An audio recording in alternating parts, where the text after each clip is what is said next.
नमस्कार, स्वागत है आपका भारत के सबसे बेहतरीन न्यूज़ चैनल पर। दोस्तों, आज हम आपके सामने देश की 50 वो बड़ी खबरें साझा करते हैं जिसे झूठी बिकी हुई मीडिया ऐप से छुपाती है, लेकिन हम आपको उनको बताते हैं बिना किसी दबाव के। लेकिन बहुत से दोस्त ऐसे हैं फिर भी लाइक सब्सक्राइब नहीं करते और ना ही ये बताते हैं कि कहाँ से हमारी वीडियो देख रहे हैं। चलिए, आपकी मर्जी, बढ़ते हैं आज की ताज़ा खबरों की तरफ। सभी प्रतिबंध हटे तो समझौते की गुंजाइश। परमाणु डील को लेकर ईरान ने अमेरिका को दिए बड़े संकेत। ओमान में ईरान अमेरिका के बीच हुई बातचीत का कुछ नतीजा तो नहीं निकला था, लेकिन अब ईरान ने यूरेनियम संवर्धन कम करने को लेकर बड़े संकेत दिए हैं। ईरान का कहना है कि अगर उस पर लगाए गए सारे इंटरनेशनल सैंक्शन को हटाया जाता है तो वो फिर इस पर विचार कर सकता है।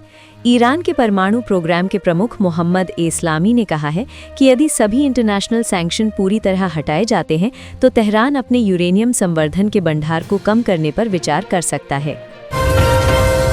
परीक्षा पे चर्चा में एआई पर क्या बोले पीएम मोदी। परीक्षा पे चर्चा कार्यक्रम में पीएम मोदी ने कहा कि आज के समय में एआई का प्रभाव तेजी से बढ़ रहा है। कई कंपनियों में इंसानों के साथ साथ एआई कर्मचारी भी काम कर रहे हैं। ये सवाल सामने आता है कि क्या हमें एआई से डरना चाहिए और अपने भविष्य के करियर को चुनते समय किन बातों का ध्यान रखना चाहिए। हर युग में नई तकनीक के आने पर लोगों के मन में डर और चिंता रहती है। केरल, तिरुवनंतपुरम निगम के बीजेपी पार्षदों का दिल्ली दौरा, प्रधानमंत्री नरेंद्र मोदी से मुलाकात करेंगे। केरल के तिरुवनंतपुरम नगर निगम के बीजेपी पार्षद दिल्ली दौरे पर हैं, जहां वो प्रधानमंत्री नरेंद्र मोदी से मुलाकात करेंगे। ये यात्रा केरल में स्थानीय निकाय चुनावों में मिली जीत की सफलता और पार्टी की मजबूती को दर्शाती है। मेयर वीवी राजेश और अन्य पार्षद विकास परियोजनाओं पर चर्चा करेंगे। केरल में बीते साल हुए निकाय चुनावों के परिणामों ने प्रदेश की राजनीति में सब कुछ बदल कर रख दिया। बीजेपी ने शानदार प्रदर्शन किया था। बंगाल में हर विधानसभा के मुद्दे उठाएगी बीजेपी, टीएमसी को घेरने का बनाया नया प्लान। पश्चिम बंगाल में चुनावी गर्मी बढ़ने से पहले बीजेपी ने सत्तारूढ़ तृणमूल कांग्रेस को घेरने के लिए नई रणनीति अपनाई है। पार्टी ने विधानसभावार चार्जशीट जारी कर भ्रष्टाचार, कल्याण योजनाओं, भर्ती और कानून व्यवस्था जैसे मुद्दों को सीधे जनता के सामने रखने की कोशिश की है। पश्चिम बंगाल की राजनीति एक बार फिर टकराव के नए दौर में प्रवेश करती दिख रही है। संसद में गतिरोध बरकरार, अमित शाह और स्पीकर ओम बिरला की बैठक बेनतीजा, इन 4 मुद्दों पर फंसा पेंच। गृहमंत्री अमित शाह और लोकसभा अध्यक्ष स्पीकर ओम बिरला के बीच सोमवार को एक महत्वपूर्ण बैठक हुई, लेकिन सूत्रों के मुताबिक ये मुलाकात भी सदन में मची रार को शांत करने में विफल रही। संसद के भीतर सरकार और विपक्ष के बीच चल रहा गतिरोध खत्म होने का नाम नहीं ले रहा है।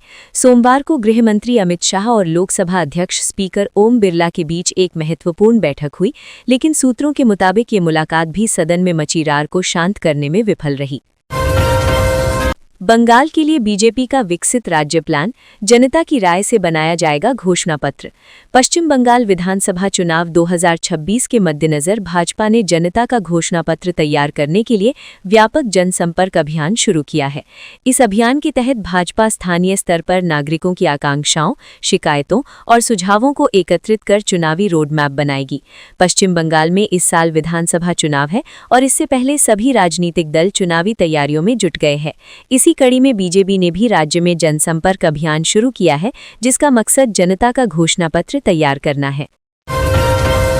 बंगाल एसआईआर केस में सुप्रीम कोर्ट सख्त, बढ़ाई 1 हफ्ते की समय सीमा, डीजीपी से मांगा हलफनामा।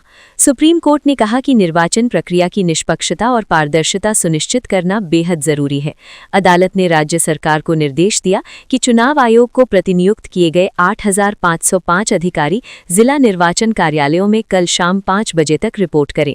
पश्चिम बंगाल में विशेष संक्षिप्त पुनरीक्षण मामले में सुप्रीम कोर्ट ने सुनवाई के दौरान कई अहम निर्देश जारी किए हैं। कोर्ट ने मतदाता सूची वेरिफिकेशन की प्रक्रिया पूरी करने के लिए 14 फरवरी के बाद 1 हफ्ते का अतिरिक्त समय दे दिया है। भारत के एआई मॉडल ने जेमिनी और चैट जीटीपी को पछाड़ दिया, देखकर दुनिया हैरान। भारतीय एआई मॉडल सर्वम एआई ने कमाल कर दिया है। एक बेंचमार्क पर इस प्लेटफॉर्म ने गूगल के जेमिनी और ओपन एआई के चैट जीटीपी को भी पछाड़ दिया है। भारत एआई मॉडल ने एक्यूरेसी में बाजी मारी है। इन दिनों अमेरिका के एआई का दुनिया भर में डंका बजता है, लेकिन अब इनसे आगे भारतीय एआई मॉडल निकल गया है। अब बेंगलुरु के स्टार्टअप सर्वम एआई ने सभी को हैरान कर दिया है और दुनिया भर के पॉपुलर मॉडल्स तक को पछाड़ दिया है। यूपी विधानसभा में बजट सत्र का आगाज, छावनी बना परिसर, राज्यपाल के अभिभाषण और हंगामे के बीच पेश होगा आर्थिक सर्वेक्षण। उत्तर प्रदेश विधानमंडल का बजट सत्र आज से शुरू हो रहा है। एक तरफ सरकार प्रदेश को ब्रेक थ्रू स्टेट बनाने का दावा करते हुए आर्थिक सर्वेक्षण पेश करेगी, तो दूसरी ओर विपक्ष ने बेरोजगारी और तस्करी जैसे मुद्दों पर घेराबंदी की तैयारी कर ली है। सुरक्षा के लिए विधानसभा को छावनी में तब्दील कर दिया गया है। ओम बिरला के खिलाफ अविश्वास प्रस्ताव लाने की तैयारी में विपक्ष, संसद में और बढ़ी रार। लोकसभा में राष्ट्रपति के अभिभाषण पर धन्यवाद प्रस्ताव की चर्चा के दौरान विपक्ष की नेता राहुल गांधी नहीं बोल पाए थे। इसे लेकर अब विपक्ष ने स्पीकर के खिलाफ मोर्चा खोल दिया है। संसद के चालू बजट सत्र के दौरान सत्ता पक्ष और विपक्ष के बीच तीखी तकरार देखने को मिल रही है। लोकसभा में हंगामे के कारण राष्ट्रपति के अभिभाषण पर धन्यवाद प्रस्ताव पर चर्चा नहीं हो सकी थी। लाहौर में पीसीबी, बीसीबी और आईसीसी की secret meeting, Bharat Pak world cup match पर सुलझ सकता है विवाद। Bharat Pak world cup match के बहिष्कार को टालने के लिए लाहौर में पीसीबी प्रमुख मोहसिन नकवी, बीसीबी अध्यक्ष और अंतर्राष्ट्रीय क्रिकेट परिषद के अधिकारी के बीच अहम बैठक हुई। आईसीसी द्वारा नियुक्त मध्यस्थ इमरान ख्वाजा इस गतिरोध को सुलझाने की कोशिश कर रहे हैं। पाकिस्तान क्रिकेट बोर्ड के चेयरमैन मोहसिन नकवी ने रविवार को लाहौर में बांग्लादेश क्रिकेट बोर्ड के अध्यक्ष अमीनुल इस्लाम और अंतर्राष्ट्रीय क्रिकेट परिषद के उपाध्यक्ष इमरान ख्वाजा से अहम बैठक की। पाकिस्तान का fighter jet JF-17 thunder blunder या PR वंडर, बढ़ती मांग पर उठ रहे सवाल। JF-17 थंडर के निर्यात सफलता की खबरें राइटर्स से लगातार आ रही हैं, लेकिन सभी सूत्रों पर आधारित हैं। लीबिया सहित कई देशों से बड़े सौदों की बात है, पर पाकिस्तान की ओर से कोई आधिकारिक पुष्टि नहीं। 2 दशक पुराना जेट अचानक हिट कैसे? ये सिर्फ हाइप, हकीकत नहीं।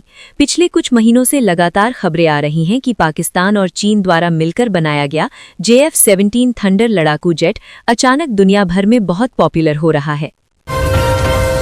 इंसानों के साथ मार्शल आर्ट ट्रेनिंग लेते दिखे रोबोट, चीन का वीडियो वायरल आया सामने। चीन का एक वीडियो वायरल हो रहा है जहां रोबोटों को इंसानों के साथ मार्शल आर्ट की ट्रेनिंग लेते दिखाई दे रहा है।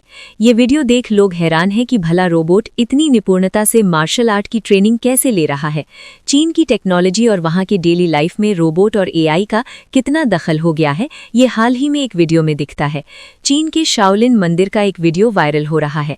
इन क्लिप्स में दिखाई देता है कि ह्यूमनॉइड रोबोट्स मंदिर परिसर में भिक्षुओं के साथ खड़े होकर कुंग-फू की प्रैक्टिस करते नजर आते हैं। गलवान झड़प के 7 दिन बाद चीन का सीक्रेट न्यूक्लियर टेस्ट, अमेरिका ने बताया क्यों नहीं पकड़ में आई ड्रैगन की हरकत। ये आरोप अमेरिकी under secretary of state Thomas DiNanno ने शुक्रवार को जिनेवा में संयुक्त राष्ट्र के निरस्त्रीकरण सम्मेलन के दौरान लगाया। खास बात यह है कि ये दावा ऐसे समय किया गया है जब अमेरिका और रूस के बीच आखिरी परमाणु संधि 5 फरवरी को खत्म हो चुकी है और राष्ट्रपति डोनाल्ड ट्रंप भविष्य की किसी भी परमाणु संधि में चीन को शामिल करना चाहते हैं। तो ये थी आज की कुछ ज़रूरी खबरें जो आपको बतानी बहुत ही ज़रूरी थीं। ऐसी ही खबरें रोज़ाना देखने के लिए इस चैनल को सब्सक्राइब करके वीडियो को लाइक करना बिल्कुल ना भूलें। आपका एक सब्सक्राइब हमको आगे बढ़ने की हिम्मत देता है।